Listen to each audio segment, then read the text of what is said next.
अंधेरी रात में चारों तरफ सन्नाटा छाया हुआ था। सुनाई दे रही थी तो सिर्फ कुत्तों और झिंगुरों की आवाज। इसी रात में गंगाराम की आंख खुली। रात में प्यास लगना बड़ी दुविधा है। अब इंसान अपना गरम बिस्तर छोड़कर उठे और गंगाराम अभी अपनी बात पूरी भी नहीं कर पाया था कि उसने देखा कि सामने उसका बेटा खड़ा हुआ है। अरे मोहन, तू इतनी रात में मेरे कमरे में क्यों खड़ा है? आपको आखिरी बार पानी पिलाने आया हूँ। आखिरी बार? तू पागल हो गया है? लेकिन अब मोहन कुछ नहीं बोला। उसने सीधा एक डंडे से गंगाराम के सिर पर वार कर दिया। गंगाराम चिल्लाकर बाहर की तरफ भागा। बचाओ बचाओ, मेरा बेटा मुझे मार डालेगा। गंगाराम अपने घर से बाहर आ चुका था। उसके चिल्लाने से कुछ लोग उठ गए थे, लेकिन तभी पीछे से मोहन भी आ गया और उसने डंडे के लगातार वार से गंगाराम को मार डाला और वापस घर में भाग गया। हे भगवान, मोहन ने अपने पिता को मार डाला। भीड़ लग गई। मोहन फिर से बाहर आया, लेकिन अब उसके हाव भाव बदले हुए थे। भीड़ ने उसे पकड़ लिया और फौरन पुलिस को बुलाया। मैंने अपने पिता को नहीं मारा, वो कोई और था, वो कोई और था। मैंने अपनी आंखों से देखा है तुम्हें अपने बाप का कत्ल करते हुए। इंस्पेक्टर साहब, इसे ले जाइए। मोहन को पुलिस पकड़कर ले गई, लेकिन उसकी चीखें अब भी लोगों के कानों में गूंज रही थी। मैंने अपने पिता को नहीं मारा, वो कोई और था। लोगों के मन में डर समा गया था।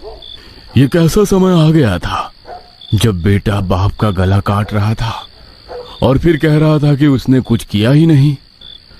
इसी बीच गांव में एक नया लड़का आया, राजीव। वो अपने पुश्तैनी घर और जमीन के सिलसिले में गांव लौटा था। ये गांव तो मेरी बचपन की यादों से बिल्कुल अलग हो गया है। इतनी अजीब बेचैनी क्यों है यहाँ?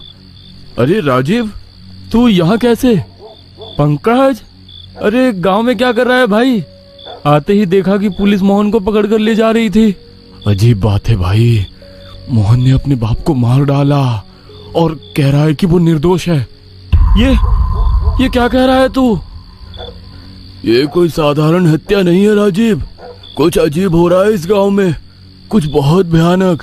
फिलहाल मैं अपने घर जा रहा हूँ, कल मिलते हैं।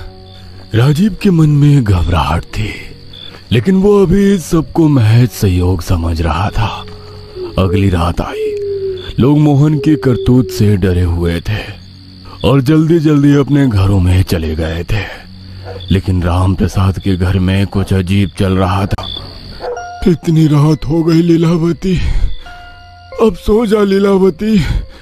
हाँ, अब सोने का ही समय आ गया है हमेशा के लिए।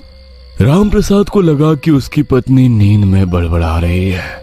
उसने कुछ कहने के लिए मुंह खोला ही था कि लीलावती अचानक उठकर बैठ गई। उसकी आंखें काली हो चुकी थी और चेहरा अजीब लग रहा था।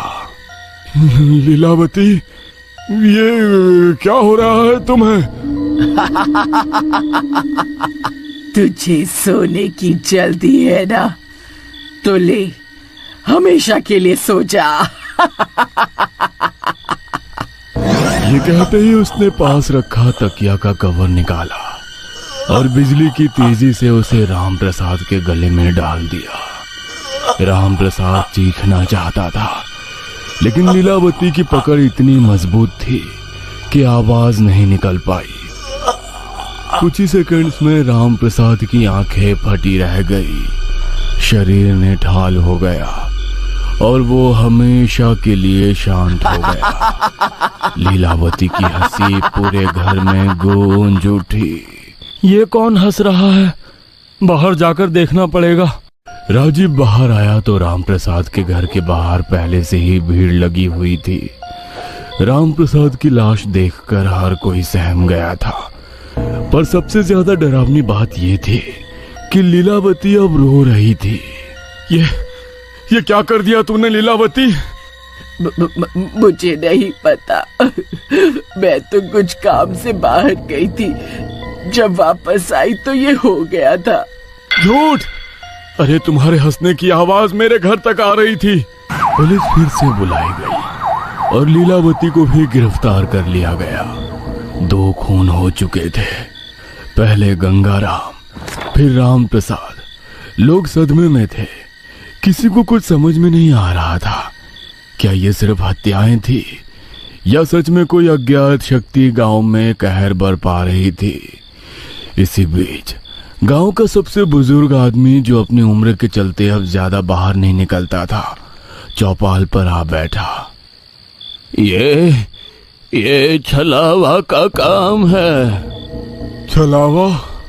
हाँ, छलावा, जो किसी के रूप में आ सकता है, अपने शिकार की पहचान ले सकता है, और जब तक वो अपना काम पूरा ना कर ले तब तक उसका कोई कुछ नहीं बिगाड़ सकता। लेकिन कोई अपने खून के रिश्ते को क्यों मारेगा? यही तो छलावे की ताकत होती है। ये तुम्हें दिखेगा तुम्हारे अपने जैसा, बोलेगा तुम्हारे अपने जैसा, लेकिन असल में वो तुम्हारा अपना होगा ही नहीं। राजीव, जो खुद पुलिस वाला था, तर्क देते हुए बोला, ये सब अंधविश्वास है। छलावा वलावा कुछ नहीं होता। मैं पुलिस वाला हूँ, मैं पता लगाऊंगा कि असली गुनहगार कौन है। बूढ़ा हंसता हुआ अपने घर में चला गया। रात का 3रा पहर था। पंकज अपने घर में सोया हुआ था। अचानक दरवाजे पर दस्तक हुई। कौन है इतनी रात को? कोई जवाब नहीं आया, लेकिन दस्तक जारी रही। पंकज उठकर दरवाजे की तरफ बढ़ा और जैसे ही उसने दरवाजा खोला, उसके सामने श्यामलाल खड़ा था, लेकिन उसकी आंखें असामान्य रूप से लाल थीं। श्यामलाल, इतनी रात को यहाँ? पंकज, तेरा वक्त पूरा हो गया। ये कहते ही उसने पास रखा लोहे का सरिया उठाया और झटके से पंकज के सिर पे दे मारा। पंकज की दर्द भरी चीख पूरे गांव में गूंज उठी। जब लोग दौड़ते हुए उसके घर पहुंचे, तब तक वो मर चुका था।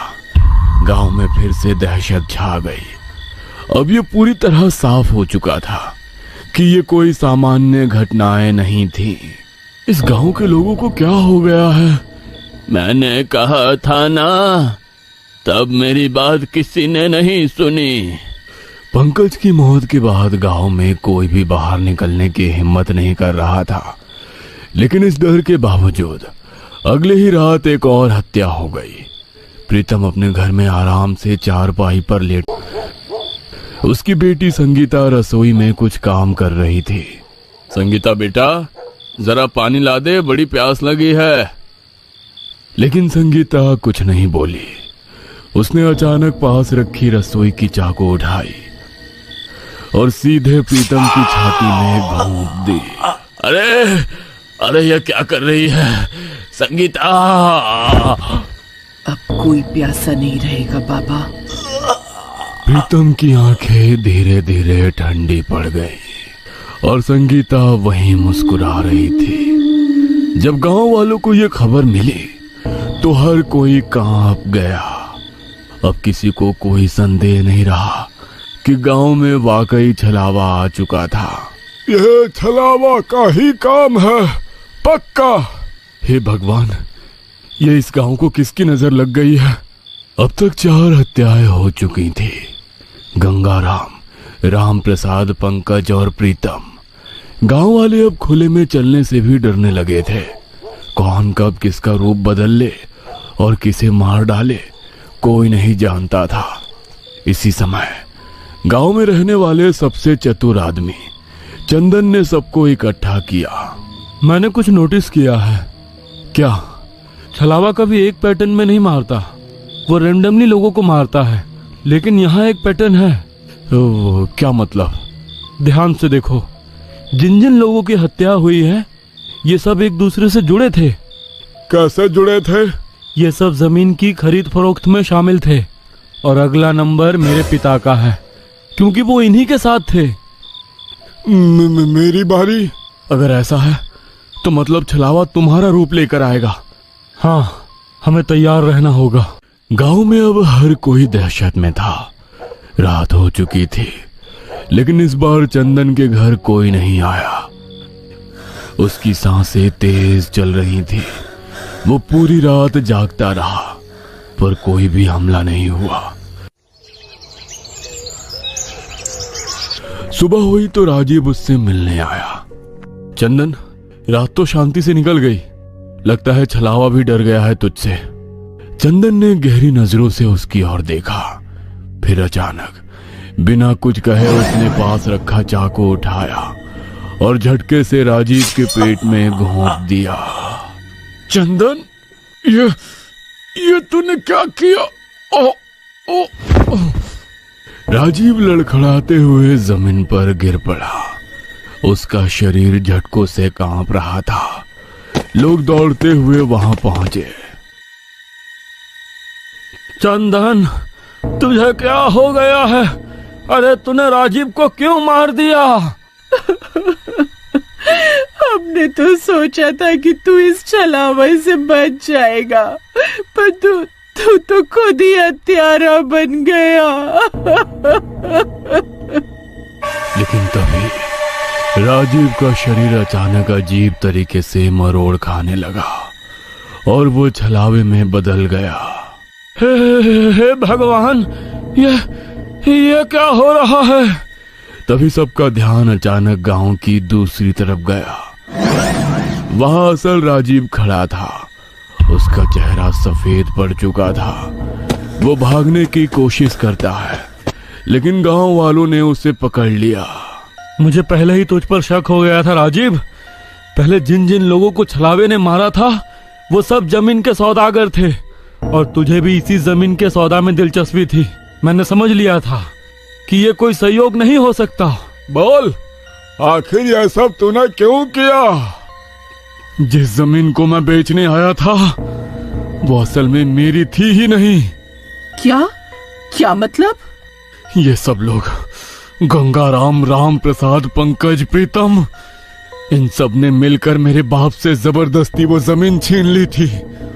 और जब मेरा बाप कुछ नहीं कर पाया तो उसने खुद को फांसी लगा ली। मैं अपने बाप की मौत का बदला लेना चाहता था। तभी मुझे पता चला कि इस गांव के पास छलावे का वास है। तूने छलावे को वश में कर लिया? हाँ, मैं एक तांत्रिक से मिला जिसने मुझे छलावे को वश में करने का एक तरीका बताया। मैंने उसकी मदद ली और फिर छलावे को उन लोगों के खिलाफ इस्तेमाल किया जिन्होंने मेरे पिता को आत्महत्या करने के लिए मजबूर किया था। अब सब कुछ साफ हो चुका था। बहुत हो गया तेरा नाटक राजीव। अब तू सारी जिंदगी सलाखों के पीछे रहेगा। राजीव को पुलिस के हवाले कर दिया गया। जिन निर्दोष लोगों को जेल हुई थी उन्हें बचा लिया गया और गांव में पहली बार कई हफ्तों के बाद एक सुकून भरी रात आई। अगर ये कहानी आपके रोंगटे खड़े कर गई हो तो ऐसी और खौफनाक कहानियों के लिए चैनल को सब्सक्राइब जरूर करें।